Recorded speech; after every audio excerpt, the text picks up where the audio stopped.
Welcome to On Record PR, where we go on record with industry leaders to discuss best practices for public relations strategies that drive business success. Let's get started with the show. Hi, everyone. I'm Gina Rubel, host of On Record PR. In this episode, we're going on record with Bob Ambrogi. Bob is a lawyer and journalist who has been writing and speaking about legal technology and innovation for more than 2 decades. He writes the award-winning blog LawSites, is a columnist for Above the Law, hosts the podcast about legal innovation, LawNext, and hosts the weekly news podcast LegalTech Week. In 2011, Bob was named to the inaugural Fastcase 50, honoring the law's smartest, most courageous innovators, techies, visionaries, and leaders. In 2017, he received the Yankee Quill Award for journalism from the Academy of New England Journalists and was honored by the American Bar Association Journal, the ABA Journal, as a Legal Rebels Trailblazer. So please join me in welcoming Bob Ambrogi. Hey, Bob, how are you? Good, Gina. Thanks for having me. It is so good to see you. And even though we're in different states and not able to get together yet at conferences, it's good to be able to connect. Someday we'll get together again, I hope. Someday. Well, for our listeners, it is mid-September 2020. We are still not going to conferences. It is the year of COVID. I thought this would all be well behind us by now when this all first started. But I did too. And it's funny because I tend to be really good at predicting timing of things, and I was so off on this one. So it's been interesting, but we're making do, right? Yep. It's funny. I just finished reading a novel that was written early in the COVID. I guess must have been finished early in the COVID stuff because it talked about the COVID stuff and it talks about Trump and the presidency, but it assumed that by now this would all have been something that just passed really quickly. So it was very odd reading it because it's kind of disconcerting. It really is. I mean, some of the earlier podcasts that I did in the year, we were talking about trends in legal, and I'm going to talk a lot to you about that in terms of legal technology and innovation and what we expected in terms of how long we were going to be home, how long law firms were going to be dealing with these issues. It's really not just law firms. I mean, globally, we're all dealing with them. Yeah. It's fascinating. And every day, I'm actually expecting, I live on the East Coast, I believe you do too, of the US, and I'm expecting that we're going to see some tighter restrictions coming in the next few months. Yeah, you could take a boat from where you are to where I am. I'm right on the coast, on the East Coast, north of Boston. So, okay, well, it'd be a long boat ride. It would be a long boat ride. I'm not sure how cold it is where you are, but I'm actually taking a week retreat in Cape May, New Jersey, for our listeners and our viewers, and it's beautifully sunny, but it's frigid cold for September. Yeah. Yep. It's frigid cold. It was really low last night, but I love it. I love the cold weather. So I'm in my good element. I was on the beach at 6:30 this morning watching the sunrise. Good for you. Yeah, it's peaceful. So what I'd love to talk about you, Bob, and I appreciate you coming on the show. And could you tell our listeners about your journey to becoming what I call the leading reporter on legal technology and innovation? I mean, that's your space. Yeah. Well, how much time do we have? No, I'll give you the short version. But, I'm an odd duck in a sense in that I was a journalist before I ever went to law school. And then I went to law school a long time ago, but with the goal of getting ahead in my career in journalism, not with the goal ever of really being a lawyer. I did end up practicing law, and I have sort of sporadically gone back and forth between practicing law and journalism over my entire career. And I do practice law right now.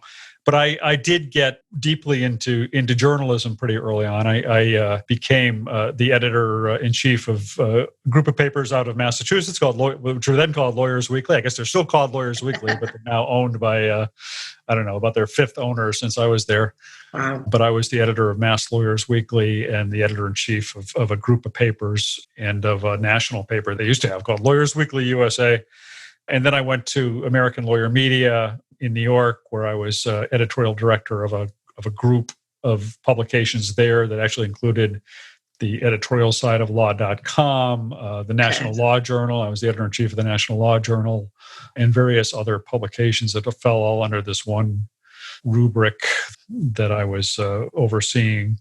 None of which has anything to do with legal technology, but somewhere along the line, I got really interested in, somewhere very early, frankly, along the line, I got really interested in legal technology generally, but specifically in the internet. And this was the early days of the internet, where I was just fascinated by the possibilities and the future possibilities of how lawyers and legal professionals could use the internet. And I started way back when the very first ever publication, it was a print publication for lawyers about how to use the internet, published out of Philadelphia, as a matter of fact. You're in your turf.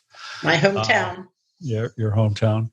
Then I did a couple books about the internet, and it very quickly became clear to me that the original print publication was kind of required, because at that point there were no lawyers on the internet. But by the time I had done a couple books, more and more people at least had email and were starting to use the web.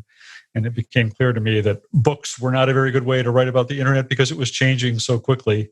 So in 2002, I started a blog called LawSites, which continues to be my primary blog today, where I started writing mostly about the internet, but it's evolved into really generally covering the legal technology and innovation space in a broad sense. What's fascinating, Bob, is so I've followed you since way back when I started Gina Rubel in 2002. And I think you were one of the lead adopters of even the blogging platform as a technology and a form of communication. And you and Kevin O'Keefe, Kevin was one of the first people I met in the legal industry who really taught me a lot. And when I say, I don't mean the legal industry, I mean in the LMA space. Yeah. I was practicing law myself. Out of curiosity, what kind of law do you still practice? Media law. I represent newspapers and media organizations. Most of my practice actually is as a lobbyist in Massachusetts, where I lobby for laws that are favorable to reporting and into the business of journalism and news. That's great to know. I still have my license, but I haven't practiced in a long time. Yeah. And I've learned that I love the proactive side of the industry versus the reactive or the argumentative. So this has been a good space for me. Yeah. It's a real balance for me between my writing and my journalism and my practice. And I like, sort of having one leg in each side of that. Well, it's no surprise to me that you would be reporting about technology and innovation, because you've been, like I said earlier, at the forefront of innovation in the industry. You are one that I would call an early adopter and an innovator, and one that really I read everything I can get my hands on, because when you write it, it more or less says, this is what's coming. So how do you define innovation, especially in legal? Oh boy, that's such a good question. I'm always asking the people I interview that question, because I speak to these people who have these, wonderful titles of head of innovation at major law firms or head of innovation at a particular company. I think what happens is the word gets aggrandized, and the meaning is actually pretty simple. It pretty much comes down to anything that is going to help move forward the delivery of legal services and our ability to do the jobs that we're trying to do. I think even small advances in technology can be innovative if they're helping us do things a little faster or a little differently or a little better than we've done them before. It's interesting you should say that. As recently as I'd say about 5 years ago, I was at a law firm and they wanted to implement marketing. They had grown 2 lawyers, and they now had 100 lawyers and probably just as many practice areas. You know where I'm going with this.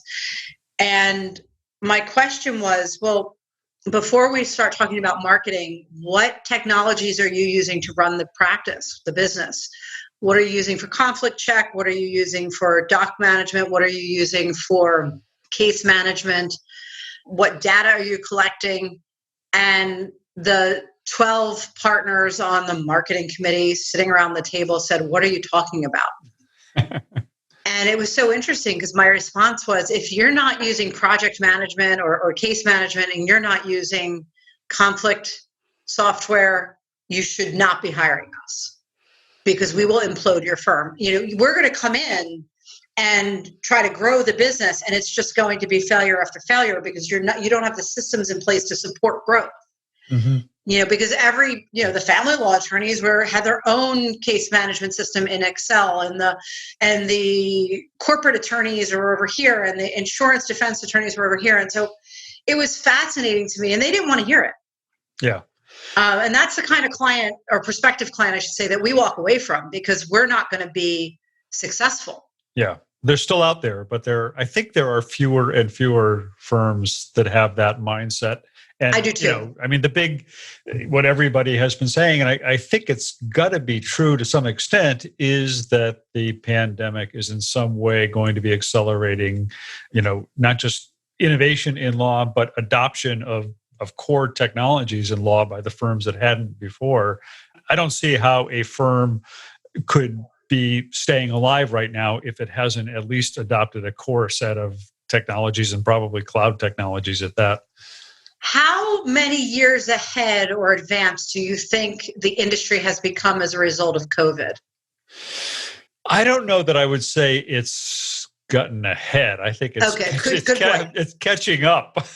It's kind of hard to say because, as I said, I first started kind of writing seriously about technology and the internet. I hate to even say how long ago it was, but it was 1993, I think, is when I started writing about this stuff. And then I thought, I'll write about it for a few years and everybody's going to have it all figured out by then, and I'll go back to something else. And clearly that hasn't happened. There have been some sort of, members of the advanced guard, I guess, in legal who've been very progressive in adopting technology and using technology. And there are others who have just had to be, dragged kicking and screaming to technology. So you mentioned 1993. Yeah. In 1994, I was a judicial law clerk and we were still working in DOS and had no email. Okay, good. I thought you were going to tell me you weren't born yet, which was going to be worse. But... No, I was well born by then. We're not that far apart in age. And it's fascinating to me because law firms tend to adopt as the courts adopt, and the courts are slower to adopt than some of the law firms now. And I still remember trying to get lawyers to send documentation as attachments back in the early 90s, and rather than 30 copies of a brief. And it's just fascinating to me. Yeah. I gave a talk last year at a small sort of county bar association in a fairly rural area of a state. And I was talking about technology competence and the ethical duty of technology competence. And often when I give that talk, I start off showing an old IBM Selectric typewriter, because that in many ways was kind of like the state of the art of technology when I was a young lawyer. And I show that to contrast how far we've actually come in technology. And during that talk, there were at least 2 different lawyers who came up to me afterward and said, I still use that in my office. So one of them insisted to me that he would go to the grave before he would adopt technology in his office. Now, he was close to going to the grave anyway, so that wasn't that big of a stretch. And what's interesting is I happened to be speaking to somebody recently who was also at that conference and who actually helped organize it and knew that guy, who told me that he, because of COVID, because of the pandemic, has completely shifted his attitude about technology and is trying now to get his off. And this is like a small criminal defense practice or something in New York, but this is now working to get his practice up to speed, at least up to speed, maybe even overstating it, but so that he can function and just to get by.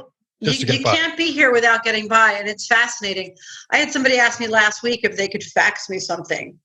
And I said, we don't have a fax machine. I haven't used a fax machine in 10 years. Right. And so I refuse to, frankly. Yeah. And so it's really interesting. So Tell our listeners, you're a thought leader in legal tech space. I'd like to know more about your award-winning thought leadership. How you've got, I'm fascinated with some of the interviews you do on LawSites and your podcast, LawNext. So let's talk a little bit about those and their importance. Yeah, I don't think I'm a thought leader. I think I happen to be somebody who talks to a lot of people who are thought leaders, and some of that rubs off, I think. And I also do a weekly column on Above the Law, which I say weekly column. I've been slacking off on that lately. It's supposed to be a weekly column. But I think where I have the conversations that most interest me is my podcast. And that's why I'm honored to be on your podcast, because I think podcasts are such a unique and interesting medium where you can have conversations with people that feel, a little more relaxed, a little more natural, where that somehow, even if I'm interviewing somebody for an article, even then they often tend to be sort of more on guard or cautious than if we're just having a conversation in a podcast. Yeah. And people seem to say things in a podcast that you would almost think it would be less of a relaxed environment because they know they're being recorded, but it works out to be the opposite, I think. I just find one of my favorite things to do is to just sit down with people who have started legal tech companies or who are innovating law practice in some way and have a conversation with them about, much as we're doing, how they got started in it, how they started thinking about it, how their career evolved, what they're working on, what they're thinking about. And it's just been a great experience for me. I have talked about this before, but I was doing a podcast for 13 years before I started my current podcast. And so I had one of the first ever legal podcasts way back when. That was kind of more of a general legal news podcast called Lawyer to Lawyer. It's still going on. I actually just co-hosted an episode of that recently as kind of a return host. But I wanted to really focus in on innovation and technology more. And so I left that and started my own. I work with, as it happens, my son has a company that produces podcasts, and he helps me out and does production and editing work. And some of the conversations have just been, the episode I had that to this day has had the most traffic and the most hits on it wasn't one of my earlier ones, but it was an interview with Mark Britton, who founded Avo. And it was after he had sold the company. And right after he sold the company, he was with them for a little period of time. And then he left. And then for a while, I guess he couldn't kind of talk about things. And it happened that I was out in Seattle at LexBlog visiting Kevin O'Keefe, and Mark lives in Seattle. So I called him and said, "Hey, you want to come over and sit down and I'll record you?" And he said, "Sure." And he came over and I set up my mics, and it was the first time he spoke on the record after selling this company that he had built and developed. And he had some bitterness. He had some issues with the way the company that had bought it was handling it and dealing with it. So the podcast was just this almost like this emotional outpouring on his part of his feelings about his career, about the bar's reaction to Avo in the early days. I'm sure you remember. And I wrote about it for the Legal. Yeah. So I was very much against it in the early days. And then I ended up being a writer for Avo for LawNext for years. Is that right? Yeah. So it's interesting. And I've listened to that podcast as well. I remember it distinctly. That doesn't surprise me. And he's brilliant. I mean, he's brilliant with what he built. Yeah. And the lawyer side of me hated the idea of clients, especially in the B2C space. And, and B2C being business to consumer, where you have the family law, the criminal defense, the practices where people are never really happy. Going online and rating you because they're never happy. I mean, part of the reason I left law is I was a general practitioner, and that whole space just really, it was difficult. I give lawyers a lot of credit, actually. Yeah, no, it is. I remember that podcast. Yeah, and he was, as you know, in the early days, it was a real battle for him, and he's getting sued by lawyers. I mean, the whole idea of anybody rating lawyers other than Martindale Hubbell with its, which it had been doing forever, was just it was considered outrageous. It was outrageous that anybody would do that. But I think he was prescient. I think he was brilliant, and I think he really changed the legal industry in a lot of ways. Well, and it's Martindale that now owns Avo, right?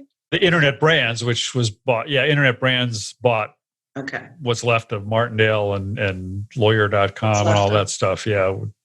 I mean, none of it. It's all a shell of its former self, I think, at this point. But. So for our younger listeners, we used to get a book called Martindale Hubble, and your name was in it. When your name got in the book, you were legitimate. You were a legitimate lawyer. And that's when having something in a book mattered, and I still remember that. I still have it when my name made it in, and I have the one from my dad's first year and my grandfather's first year.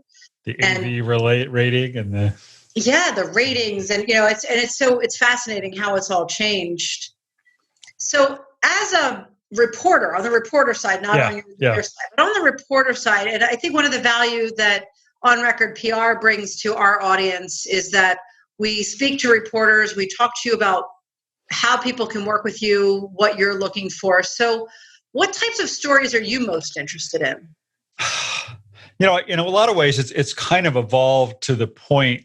I mean, certainly over the last couple of years, I am more focused on sort of breaking news in legal technology, which used to be an oxymoron, but but isn't anymore. The idea of breaking news in legal technology. So, I mean, I do tend to break a lot of industry news, new products, new companies, acquisitions, investments, that sort of thing.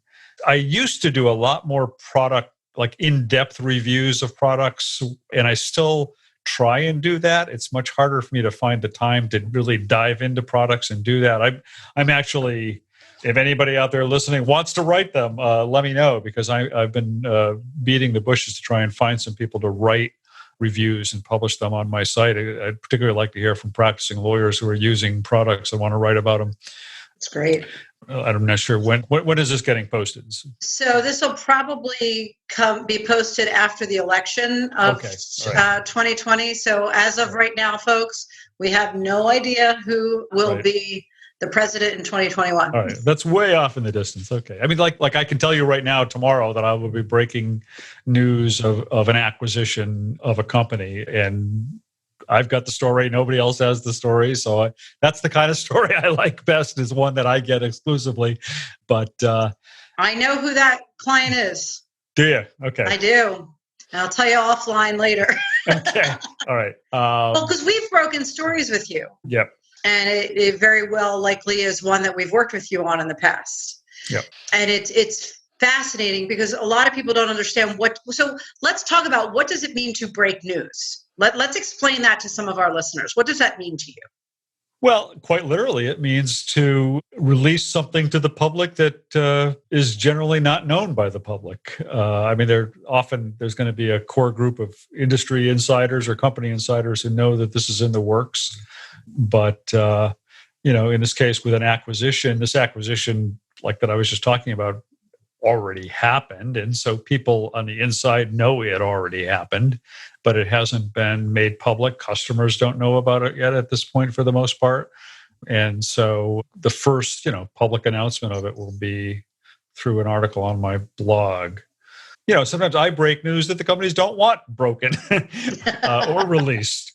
I'll get tips from people telling me that something is happening with a company, a layoff or some other, perhaps bad financial consequences or something. And if I can get corroboration of that and show that it's not just a rumor or something, then I'll report that, and I'll go to the company and try and get a response from them.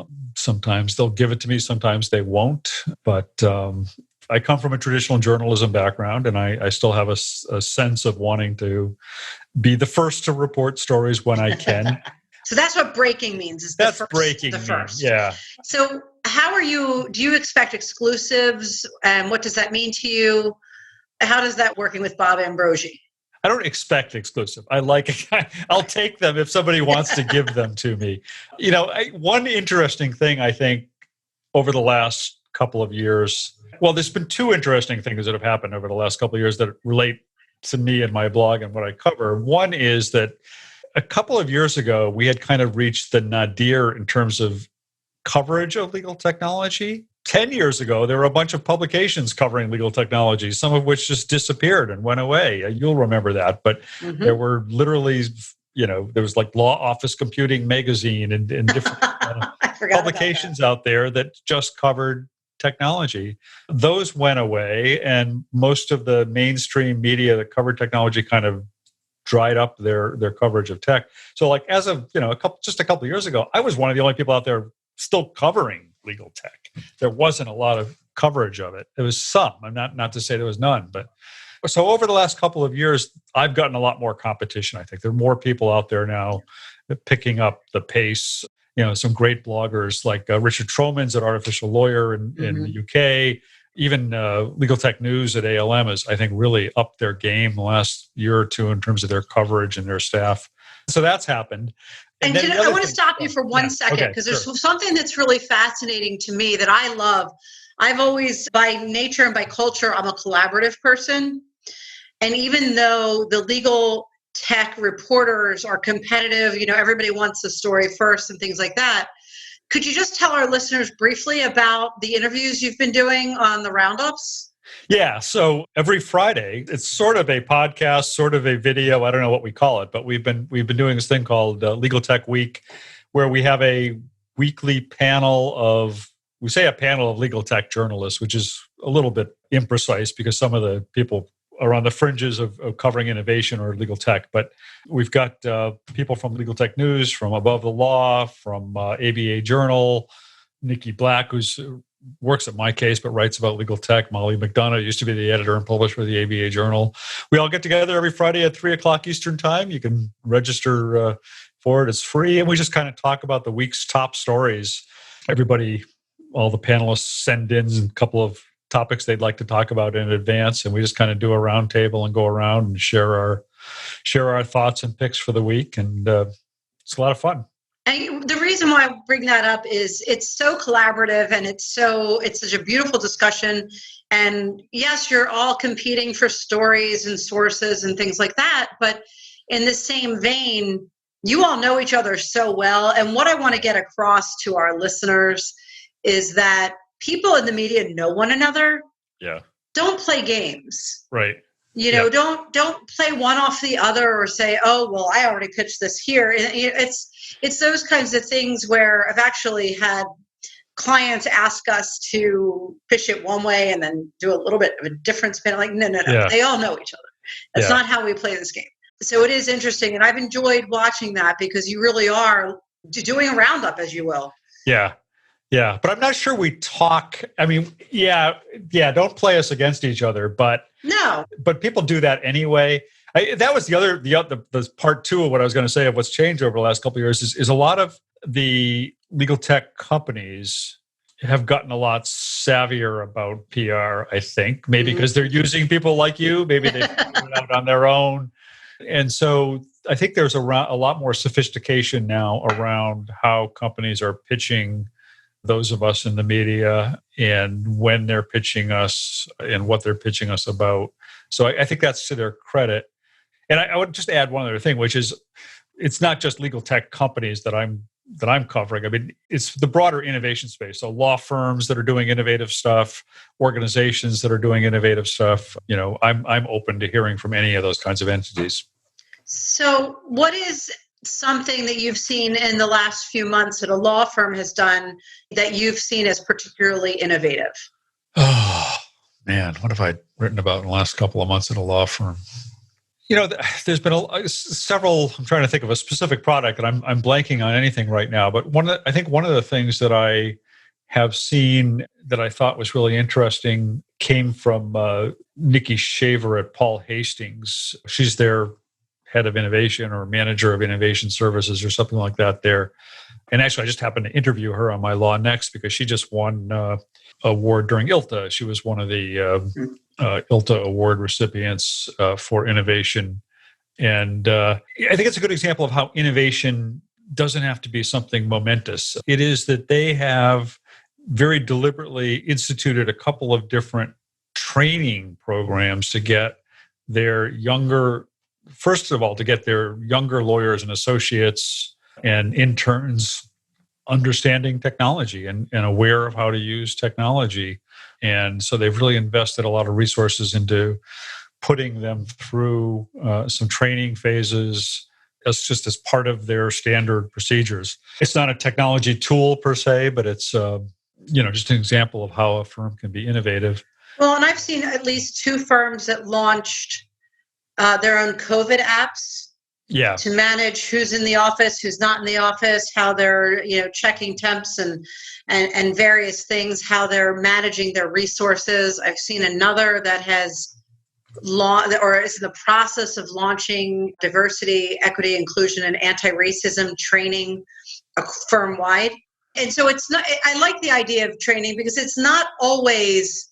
A lot of law firms in particular will come and say, well, we think we should develop an app. And it's not always just an app. It's really what difference, what problem are you solving? And what difference is it making, not just to your bottom line? Right. I think that to me, innovation isn't about necessarily just the law firm's bottom line. It's about the bigger picture. How are you helping your people, whether it be your employees or your clients? Right. Yeah. And again, another example, actually sort of related to what I was just saying, was Wilson Sonsini, which is a Silicon Valley law firm. Mm-hmm. Again, it's sort of a training program, but for their summer associate program this year, they had all of the associates learn about document automation and then create a document automation product effectively in small teams. So they would take a task that was common for the firm to do for its clients and really dig in on what were the elements of that task, what are the key considerations in creating that kind of a document. And then they created, using Documate, which is a document automation platform, they created a custom application for creating these documents. So wow. Whether, in some cases they created something that was so powerful that it's now being used in the firm. In other cases, that wasn't so, but they still learned the whole process of thinking about how do I approach a product? So basically the design thinking process. How do I design a product? How do I think about what's the problem and how we come at it? And so I think that's really interesting. And that's fantastic because we're thinking about, the design think process about everything today, especially because of COVID. How are we designing conferences so that they look different, how they feel different and are still effective? I think I told you before we started recording that I'm attending Inbound 2020 tomorrow and Wednesday, which is by HubSpot. And it's really fascinating. Their platform online is fantastic. Is it? It's collaborative. The content is outstanding from what I can see. I mean, I hope I'm not revving myself up too much, but it's also learning from outside the industry. And that's a big part of it.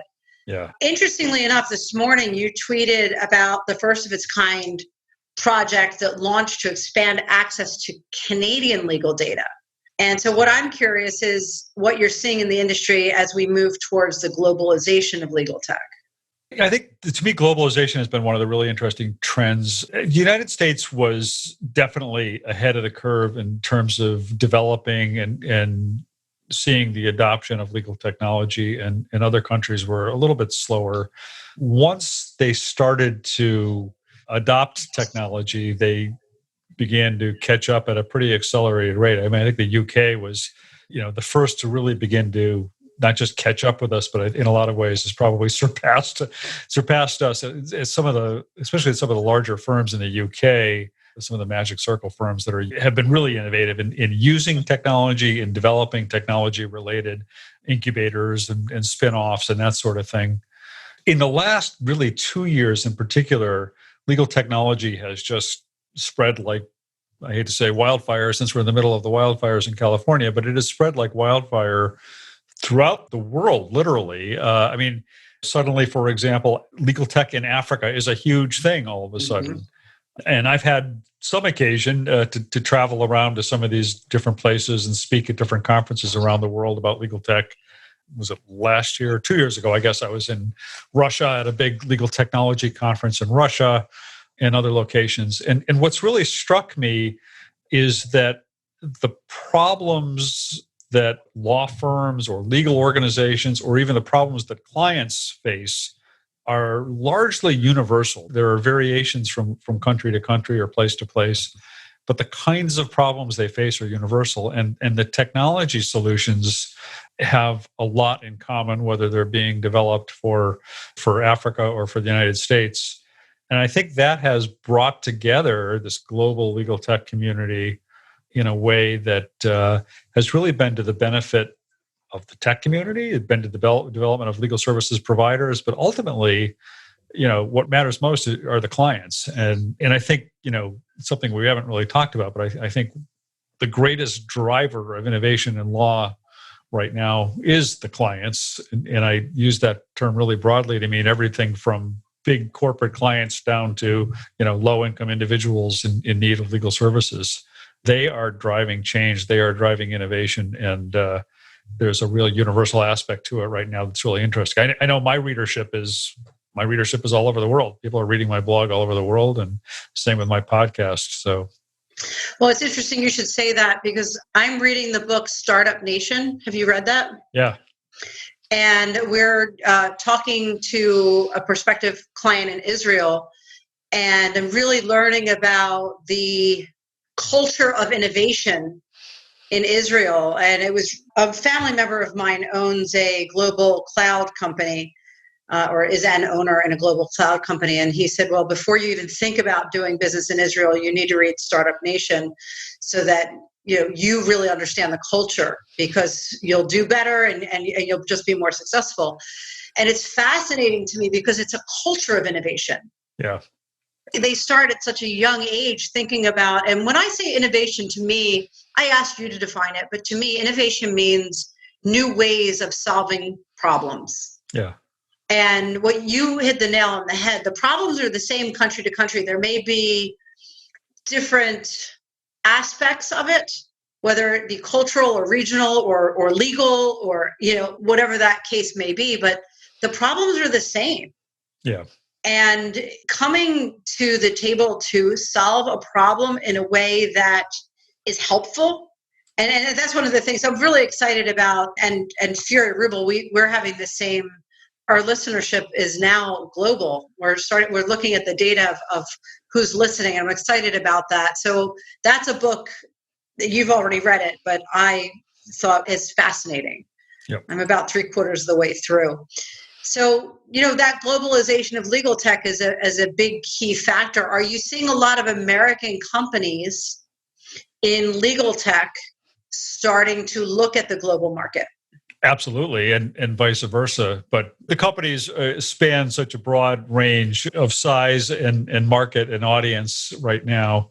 But when you talk to any company that starts to begin to grow up to a certain point, immediately starts looking across the pond for ways to expand their audience and expand their customer base. And generally, a lot of the companies that I talk to lately that have maybe just had a big infusion of investment capital, one of the first things they start talking about is we want to expand into Europe, we want to expand into Asia Pac, and we see again, something I've talked about a lot that has good and bad to it is that a lot of the big investment money that's going into the legal tech space is going to products that are focused on big law firms or big corporate legal departments, and therefore are international in their application. What's good for a big law firm in the United States is also good for a big law firm anywhere in the world, and the same for a corporate legal department. So a lot of investment money in recent years has been going into contracts tech around contract management or AI-driven contract analysis and review. And the customers for that technology are often, again, corporate legal departments or big law firms.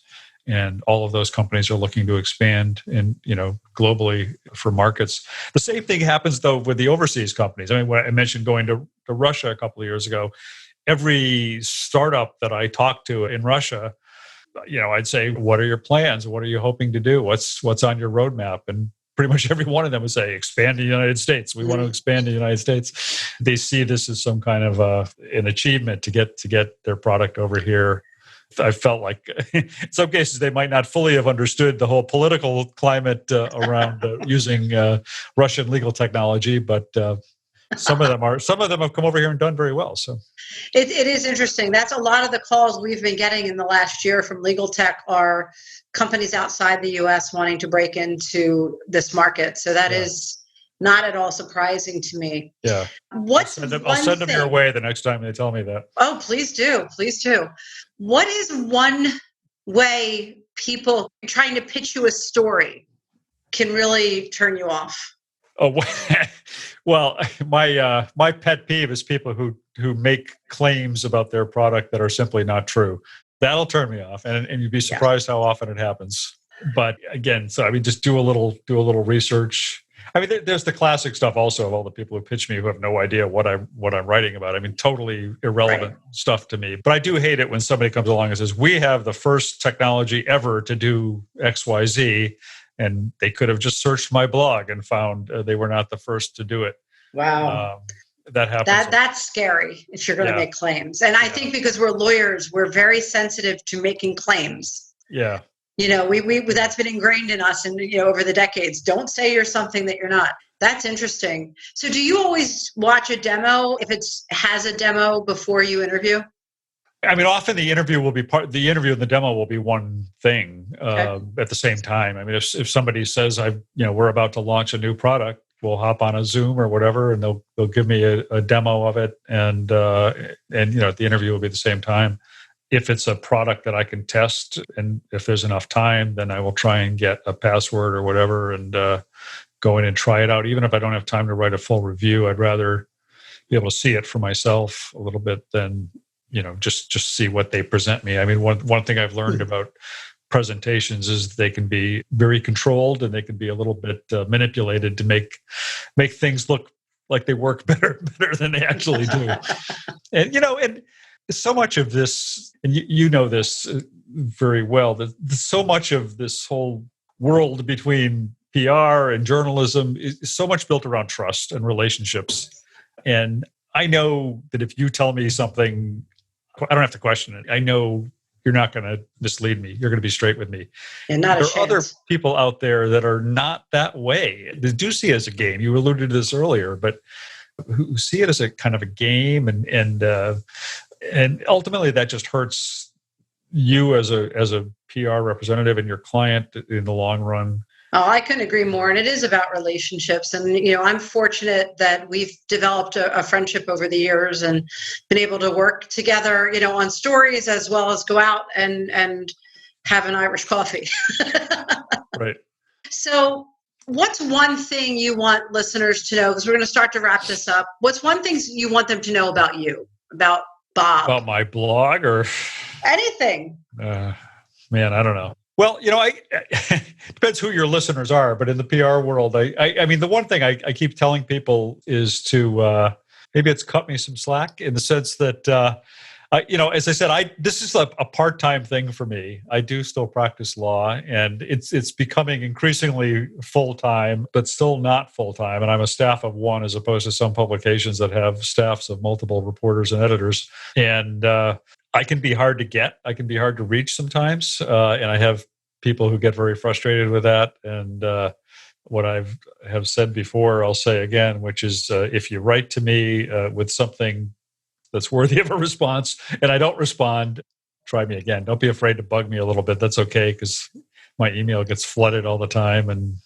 as a company of one, I would think then, and correct me if I'm wrong, that handing you a lot of the information, the details, making it easy without being too long or verbose, but getting to the key points and giving all the information as opposed to just, I find when people send me the details, it's a lot easier to digest, but the main thing needs to be in that first paragraph if it's an email or a text.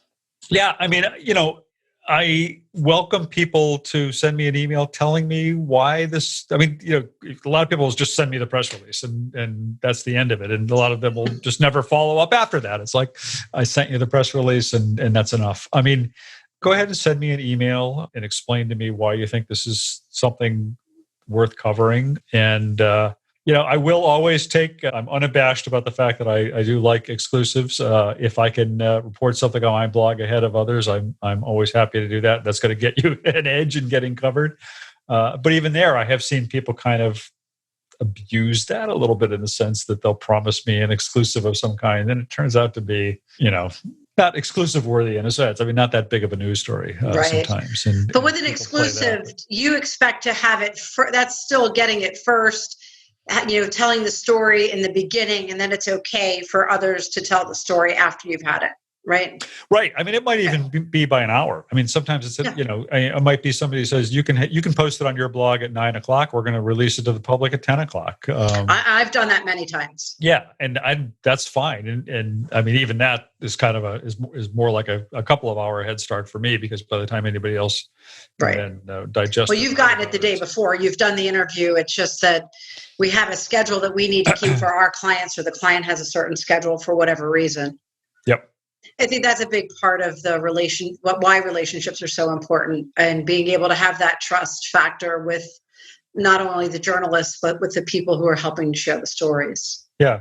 Yeah. And I will always respect embargoes. I think everybody in the industry that I know who writes about legal tech is willing to respect embargoes. And those seem to be kind of the name of the game lately. I got screwed once since 2002. One time. By a reporter, yeah. Yeah. And it was in a particular business publication. I knew the reporter, and that person will never get another exclusive ever. Yeah. Will never get an embargo.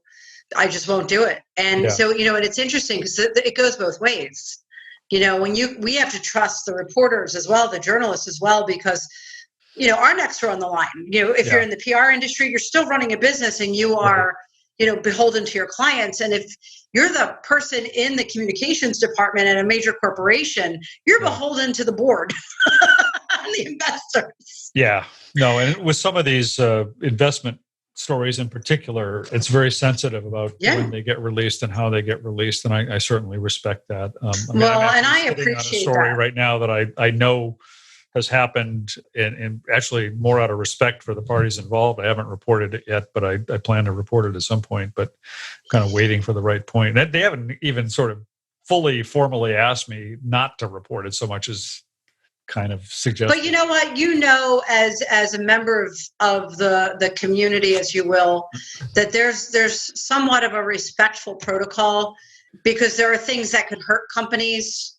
Right. And that's part of it. And I think it's important that the younger people in journalism understand that too, because you're also seen very much so as someone that some of the younger folks coming into legal tech journalism look up to. Yeah. And, knowing that is important. So with that said, I have one question, which is, I've been asking a lot of our guests this: 1 or 2 books, personal or professional. It doesn't have to be about legal tech, but it can be. It could be about tech. It could be about life, business, that you would recommend to our listeners. Man, I'm going to blank on. I'm trying to think of great legal innovation books. It could be anything, though. I mean, one person said the Bible. Interestingly, my favorite book is The Four Agreements. Yeah. And it's really about, how to look at life a little bit differently, and life and business. So it really can be anything. Right. So a book about legal innovation, since that's what we've been talking about here, that I think is the best book I've read about it in the last 2 years anyway, is a book called Rules for a Flat World by Gillian Hadfield. She's a professor up in Toronto, used to be at one of the UC colleges. Her book, in some ways, was helped, and she was actually a very active participant in what's going on now in Utah and Arizona in terms of regulatory reform. She was an advisor to the Utah Supreme Court in helping them devise this whole regulatory sandbox that they've recently launched. Okay. But she writes this sort of history of how laws have developed and evolved and how they should change and adapt going forward, and what needs to be done in terms of technology and regulatory reform and everything else for the legal system to truly be able to serve everybody it should serve, from the richest people down to the poorest people. And it's a fantastic, fantastic book. I'm going to be sure to read it. Yeah, it's a great book. My other, for a really light read that I just finished it yesterday and I loved it. It's called Squeeze Me, Carl Hyacin, Florida. Okay. He's a mystery crime writer, but it all takes place. It's about a certain president who happens to have a home in Palm Beach, and it involves giant snakes and odd crimes, and it's a really funny read. So if you need a distraction right now, I suggest that. We can all use one. So I'll throw one in there myself. It's called Bella Figura.